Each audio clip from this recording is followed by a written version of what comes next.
A very good morning friends, welcome to Pharma Power. और आज हम बात करेंगे antibodies in human part 2। Most important video है। अगर हम माइक्रोबायोलॉजी और की पार्ट से देखें तो बहुत ज़्यादा क्वेश्चन इसी वीडियो से और इसी टॉपिक से रहते हैं। Even the exam is your GPAT, NIPER और GATE excel. So let's start with the first slide. तो पिछली स्लाइड्स में हम बेसिक कवर कर चुके थे और इस स्लाइड में हम देखेंगे कि किस तरह से जो आपकी इम्यूनोग्लोबिन्स है, जो एंटीबॉडीज बनती हैं, उनकी प्रॉपर्टी क्या है। बहुत बहुत इंपॉर्टेंट वीडियो है, बहुत कुछ समझने वाला होगा इस वीडियो में और बहुत इजीली आपको समझ में आएगा। बहुत इंटरेस्टिंग टॉपिक है। तो सबसे पहले इम्यूनोग्लोबिन जी के बारे में बात करते हैं। ये आपकी मोस्ट अबंडेंट एंटीबॉडी है। सबसे ज़्यादा जो है हमें यही मिलती है हमारी बॉडी में, तो इसका रोल सबसे ज़्यादा है। ये मोनोमेरिक है। मोनोमेरिक का मतलब आपको समझ में आ जाएगा अभी आगे जब आप वो देखेंगे। तो इस तरह से आप कुछ देखते हैं कि इसके पास सिर्फ यही स्ट्रक्चर है, मोनोमेरिक टाइप। जो एक स्ट्रक्चर हमने देखा था, एंटीबॉडी को हमने डिफाइन किया था कि किस तरह से होता है, तो ये आपका मोनोमेरिक है। और ये आपका बाइंड कर सकता है दो एंटीजन के साथ। इसको कंप्लीटली मैंने नेक्स्ट स्लाइड में एक पिक्चर में ऐड किया है, सब कुछ आपको समझ में आ जाएगा। तो ये दो एंटीजन के साथ बाइंड कर सकता है। तो ये आपका बाइवैलेंट है और मोनोमेरिक है, एक कॉमन सा होता है। सब क्लासेस की बात करें कि इसकी आगे कितनी क्लासेस हैं, तो IgG और आपका G1 से G4, G1, G2, G3, G4, तो ये आपका सब क्लासेस है। पिक्चर जब आप देखेंगे, जो इमेजेस देखेंगे, वो आपको ज़्यादा क्लियर करेंगे in comparison to the written form. लेकिन ये इंफॉर्मेशन है, नोट्स बनाने के लिए बहुत सुटेबल है। मॉलिक्यूलर वेट की बात करें तो 150 किलो डाल्टन, ये आपके लिए बहुत इंपॉर्टेंट है मॉलिक्यूलर वेट, क्योंकि ये आपको प्रॉपर्टी बता देगा कि कम मॉलिक्यूलर वेट है। इसी वजह से यही एक एंटीबॉडी है आपकी 5 एंटीबॉडीज में से, जो आपकी प्लेसेंटा से पास हो जाती हैं और फीटस तक पहुंच जाती है। यानी जो बेबी है, जो फीटस है, उस तक एंटीबॉडी पहुंचानी है, जो मदर के ब्लड से जाती हैं, वो प्लेसेंटा के थ्रू इसी से पास होती है। यही एंटीबॉडी है जो प्लेसेंटा तक जाती है और बच्चे को जो है, आपका जो बेबी है, उसे इम्यून सिस्टम ना होते हुए प्रोटेक्शन प्रोवाइड करती है, क्योंकि डायरेक्ट आप एंटीबॉडी मदर से बेबी में जा रही है। मिल्क का क्या सिस्टम होता है, मिल्क से कैसे जाती हैं, जो कंज्यूम करते हैं, आपका फीडिंग होती है, ब्रेस्ट फीडिंग, उससे भी देखेंगे। तो can pass through the placenta to growing fetus. उसका मेन रीज़न यही है, लो मॉलिक्यूलर वेट। सबसे कम मॉलिक्यूलर वेट जो है आपका IgG का होता है। एक एक्स्ट्रा इंफॉर्मेशन है, यहाँ पर हमने क्लास देखी थी IgG 1, 2, 3, 4। सिर्फ IgG2 को छोड़कर, ये आपका बहुत एक डीप इंफॉर्मेशन है, IgG2 को छोड़कर बाकी सारी 1, 3 और 4 पास कर जाते हैं। ये पास नहीं कर पाता है जो सब क्लास है, बाकी सब आपकी पास कर जाती हैं। तो ये इंपॉर्टेंट पॉइंट्स थे। अभी तक मोनोमेरिक है, मीन्स बाइवैलेंट है। सब क्लासेस हैं G1, G2, G3, G4। Molecular weight सबसे कम है, 150 किलो डाल्टन। प्लेसेंटा को पास करती है तो सिर्फ यही आपकी IgG, जो इम्यूनोग्लोबुलिन जी। और ये क्वेश्चन आपसे पूछा जा चुका है। IgG2 ये थोड़ा हायर लेवल का है कि सिर्फ ये पास नहीं करता है, सब क्लास में देखा जाए बाकी आपका पास कर जाती है।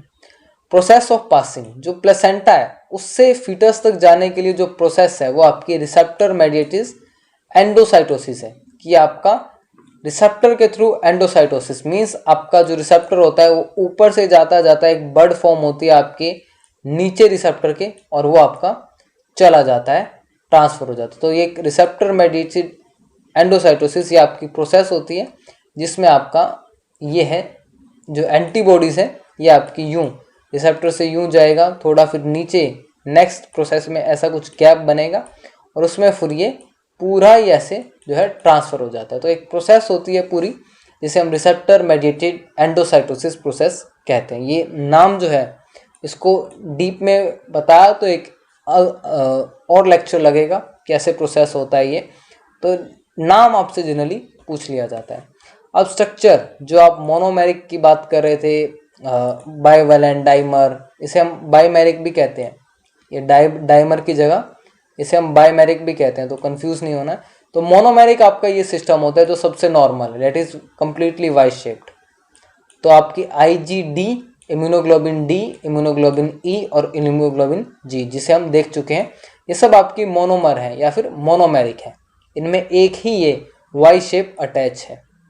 अब एक वाई शेप है तो आपको पता है एंटीजन यहाँ बाइंड हो सकता है, यहाँ बाइंड हो सकता है, जिसकी वजह से क्या है, ये बाइवेलेंट है। मीन्स मोनोमेरिक है तो वो दो एंटीजन की आपके पास साइड्स हैं। डाइमर है, डाइमेरिक है, तो मीन्स आपके पास दो ऐसे ये वाई शेप आपको मिलेंगी, एक ये रहा और एक आपका ये रहा, बीच में आपका हिंज रीजन है। अब कितना वैलेंट हो गया, 1 2 3 4। दैट मीन्स अगर डाइमर है या बाइमेरिक है तो वो टेट्रावैलेंट है, दैट इज IgA। पेंटामर आप देखेंगे 5 हैं आपके पास ऐसे मोनोमर्स, 1 2 3 4 एंड 5, और 5 हैं तो आपके पेंटामर है या पेंटामेरिक है। और वैलेंसी देखें, वैलेंट देखें कितना वैलेंट है, 1 2 3 4 5 6 7 8 9 10, तो ये आपका जो है डेकावैलेंट है। 10 एंटीजन इस पे बाइंड कर सकते हैं, लेकिन करते नहीं है यूजुअली।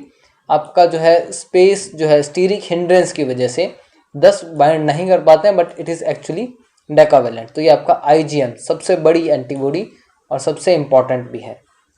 तो ये आपका मोनोमेरिक, डाइमेरिक, पेंटामेरिक का जो है इस तरह से डिवाइड होता है कि आपका एक मोनोमर कैसे अटैच है। और क्वेश्चन जो कंफ्यूज है, बहुत सारे स्टूडेंट ये हो जाता है कि मोनोमर है तो एक ही एंटीजन के साथ बाइंड कर जाएगा, डाइमर है तो दो के साथ, लेकिन वो ये नहीं है। मोनोमर ये एक कंप्लीट है जिसकी वैलेंसी 2 है और वो बाइवेलेंट है। तो ये चीज आई थिंक कन्फ्यूज़न आपका जो है दूर हो गया होगा। अदर पॉइंट्स की बात करें IgG के बारे में तो वो क्या है, participate in opsonization and agglutination reaction. Opsonization क्या होता है, इसमें आपका कोई एंटीजन है जो कि आपकी बॉडी में डिजीज कॉज कर रहा है, तो इस पे ऑप्सिन नाम का जो ये ऑप्सोनाइजेशन है, जो ऑप्सिन नाम का जो प्रोटीन है ये आकर बाइंड हो जाता है, और जिसकी वजह से वो फैगोसाइटोसिस हो जाता है और उसका जो है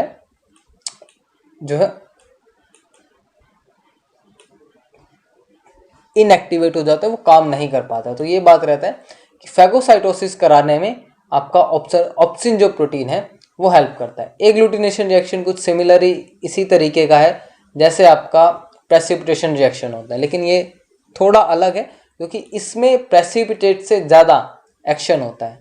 तो ये इंपॉर्टेंट पॉइंट है एग्लूटिनेशन। इसमें आपका एंटीबॉडी तो सोल्यूबल होती है, लेकिन जो एंटीजन है वो आपका सोल्यूबल नहीं होता है। तो इस तरह से आपका एग्लूटिनेशन और प्रेसिपिटेशन रिएक्शन बने हैं।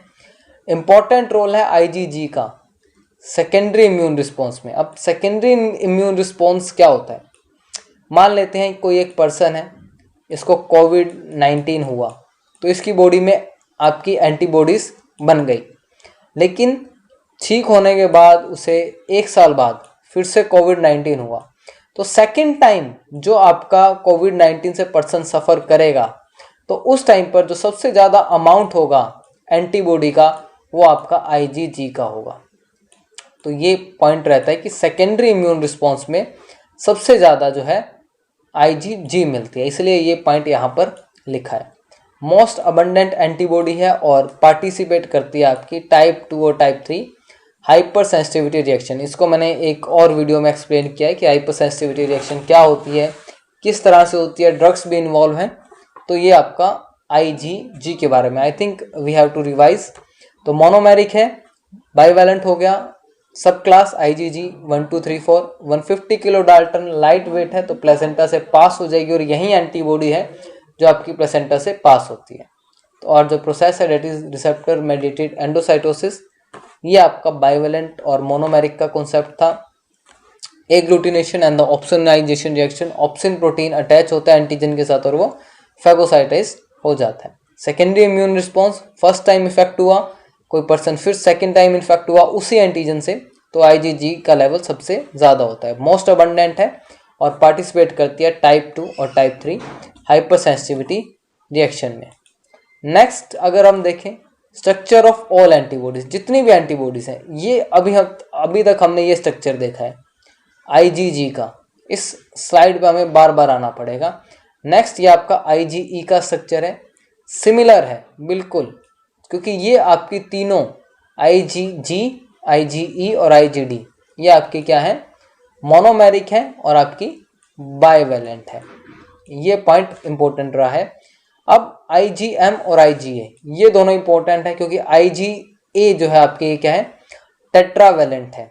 और एक इंपॉर्टेंट क्वेश्चन, जो IG है ये आपका एक एक्स्ट्रा सिक्रेटरी प्रोटीन जो है कंटेन करती है, और जबकि IgM में देखें तो ये आपकी पेंटामेरिक है और ये आपका जॉइनिंग चैन या मैं कहूँ डाइसल्फाइड बॉन्ड ये आपके प्रेजेंट्स हैं। तो पेंटामेरिक होना इसका खास बात है। और ये आप देखें तो डाइमेरिक है या बायमेरिक कहते हैं, डाइमेरिक डाइमर आप दोनों कह सकते हैं, और इसमें सिक्रेटरी प्रोटीन ये आपका क्वेश्चन पूछा जाता है। तो नेक्स्ट जब हम चलते हैं इम्यूनोग्लोबुलिन ए पर, अभी तक हमने एक बेबी लिया था कि फीटस के अंदर कैसे एंटीबॉडीज जा रही थी। अब मान लेते हैं किसी की डिलीवरी होने के बाद जो आपका मदर मिल्क होता है उसके थ्रू कैसे जाता है। तो IgA के बारे में हमने देखना है। ये IgA है, ये आपने देखा कि जैसे ये आपकी क्या है, बायमेरिक है या मैं कहूँ डाइमर है, और इसमें सिक्रेटरी प्रोटीन है।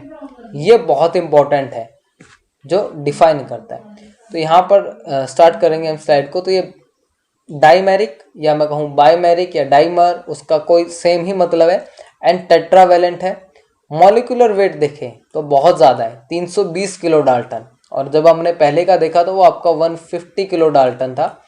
Also known as secretory antibodies in the mother's milk. जो मदर मिल्क होता है बेबी को फीड कराने के लिए कहा जाता है पहले 6 महीने के लिए, वो सिर्फ इसलिए ही कहा जाता है, सिर्फ IgA की वजह से कहा जाता है कि बेबी को मदर मिल्क दो, क्योंकि उसमें जो ये एंटीबॉडीज जाती हैं वो डायरेक्ट जाती हैं, वो आपका किसी मार्केटेड प्रोडक्ट्स में आपको नहीं मिलेंगी।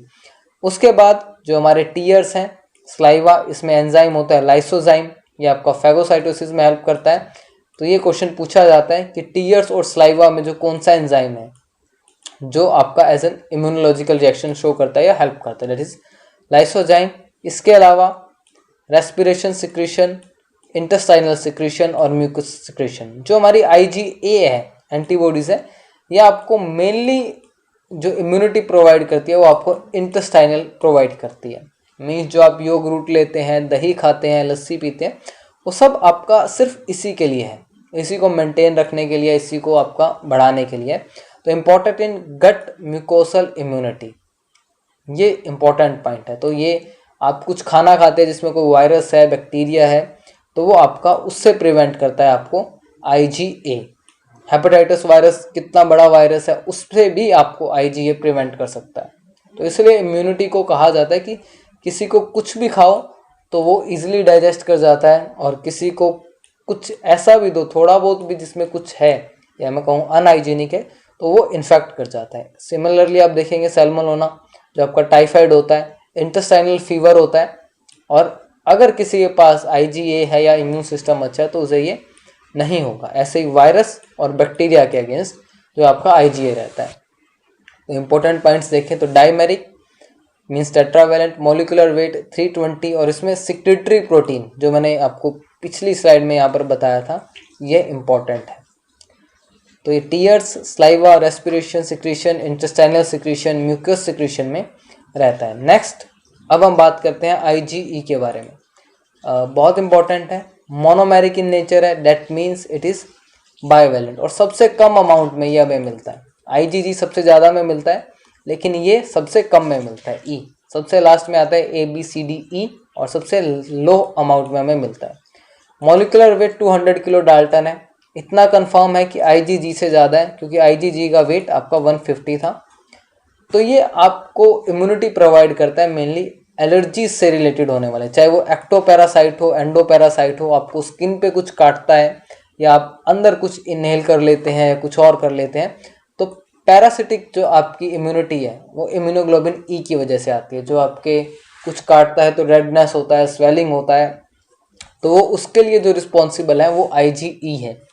और अगर इसका लेवल बढ़ जाए तो पेशेंट में सफ़र फ्रॉम अस्थमा और एनी अदर एलर्जिकल कंडीशंस। तो एक्टिवेटेड ड्यूरिंग एलर्जी रिएक्शंस में होता है, तो मास्ट सेल्स पर, जिससे आपका एक्टिवेट ये रिसेप्टर्स प्रेजेंट है। IgE जब भी आपका बढ़ेगा या जो बाइंड करता है वो आपका बेसोफिल्स पे और आपका मास्ट सेल्स पर बाइंड करता है, जिससे आपका हिस्टामिन, आपका सेरोटोनिन, ये सब आपके सिक्रीट होते हैं। और रेडनेस, स्वेलिंग, ये सब आपका जो है IgE के बेसोफिल्स और मास्ट सेल्स पर बाइंड होने से बढ़ता है, जो सिग्नलिंग चलती है। तो आप देखते हैं जब आपको कुछ काटता है, इचिंग होती है, तो वहाँ पर रेडनेस हो जाता है, तो उस टाइम पर IgE का लेवल आपकी बॉडी में बढ़ जाता है। नॉर्मली अगर लेवल देखें तो जो IgE का है वो 20 to 50 पिकोग्राम है। पिकोग्राम दैट मीन्स 10⁻⁻12 पिकोग्राम ये होता है। और जब कोई पर्सन जो है हाइपर सेंसिटिव हो जाता है, मीन्स थोड़ी सी धूल उठी और वो एलर्जिक हो गया, उसे अस्थमा टाइप सिम्टम्स आ गए, तो उस टाइम पर ये जो है आपका 500 पिकोग्राम तक पहुंच जाता है। हालांकि बहुत पेशेंट्स में ये जो है 1000 तक भी पहुंच जाता है, लेकिन इस कंडीशंस को अभी हम as an severe condition count करते हैं। कहाँ 50 mg और कहाँ आपका 500 पिकोग्राम। तो ये आपका इम्पोर्टेंट रहे IgE के बारे में। नॉर्मली आप देखेंगे इसका स्ट्रक्चर जो है IgE का आपका मोनोमेरिक है, बाइवेलेंट है, कोई कुछ खास आपसे पूछने वाला है नहीं इसमें।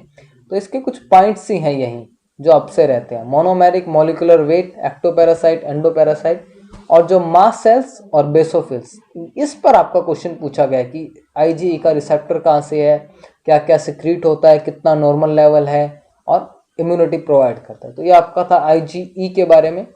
नेक्स्ट इज द IgM, सबसे इंपॉर्टेंट और सबसे ज़्यादा क्वेश्चन पूछे जाने वाली आपकी एंटीबॉडी IgG के बाद और E के बाद।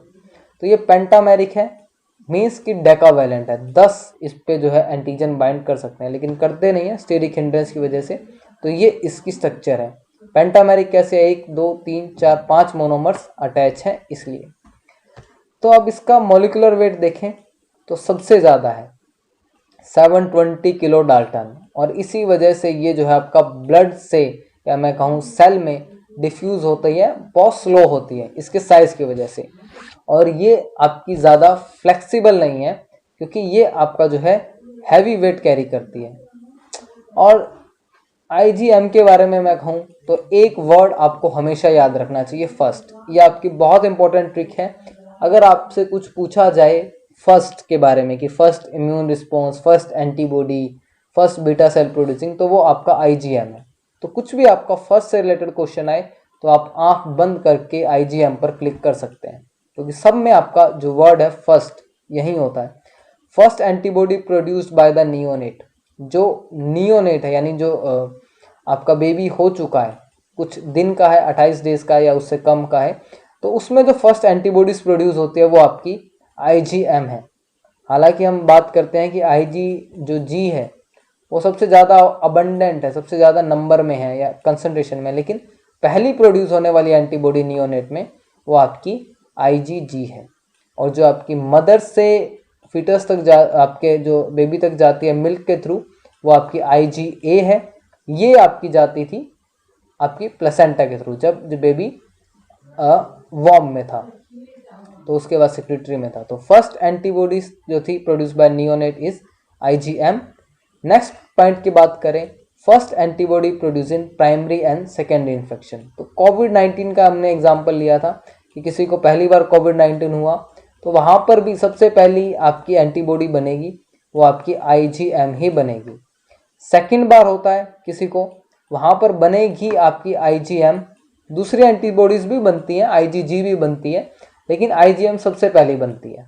और सेकेंड में भी IgM आपकी सबसे पहली बनेगी, लेकिन यहाँ पर इसका अमाउंट ज़्यादा होता है, यहाँ कम होता है। और यहाँ पर जो है आपका IgG का जो मैं आपको बता रहा था कि सेकेंडरी इम्यून रिस्पॉन्स में है, तो इसका कंसंट्रेशन, इसका अमाउंट ज़्यादा हो जाता है।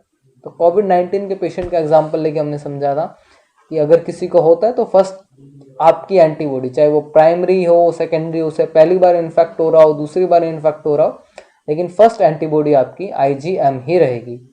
और first antibody is produce by beta cells, that is also IgM, क्योंकि यहाँ पर IgM बन रहा है तो बीटा सेल्स पहले ही आपकी IgM बनाते हैं।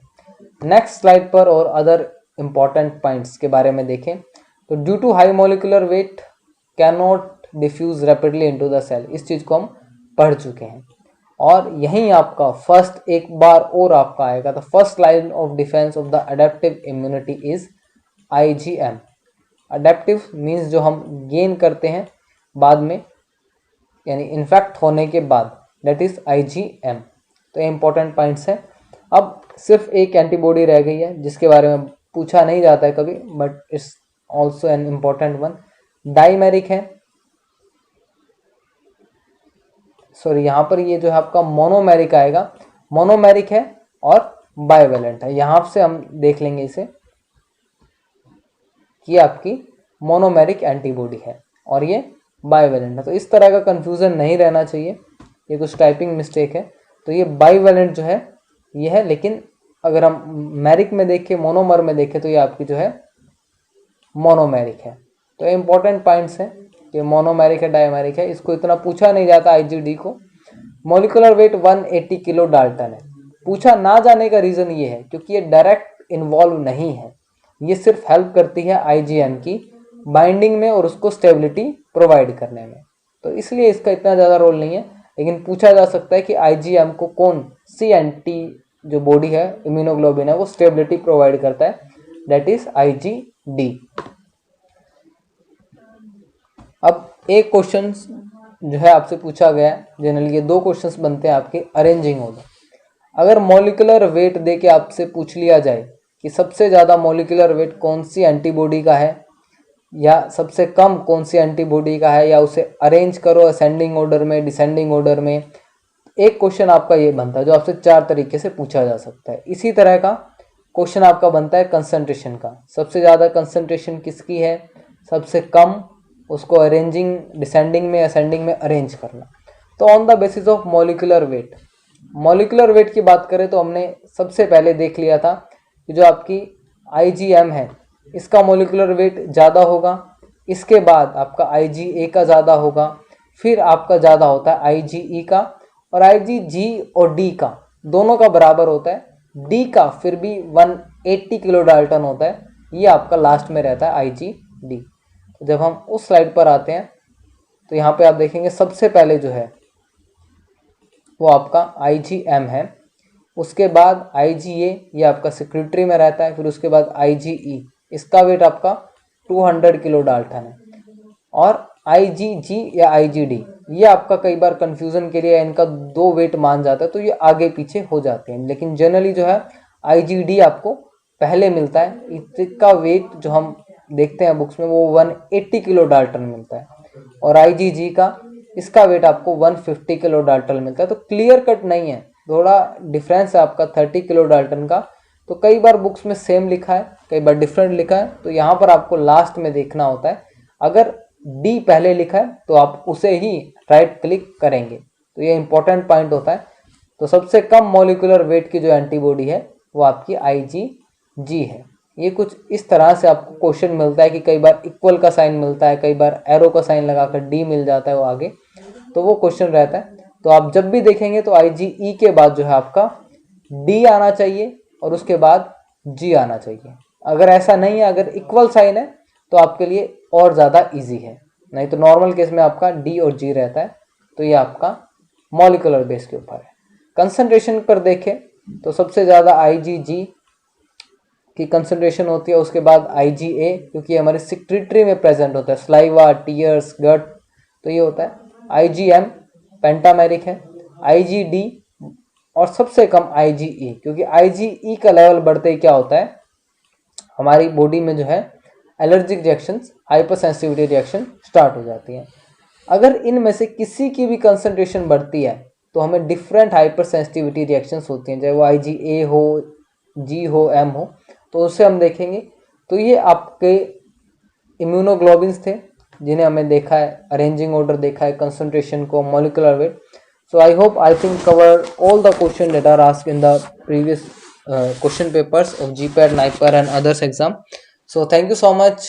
All the best for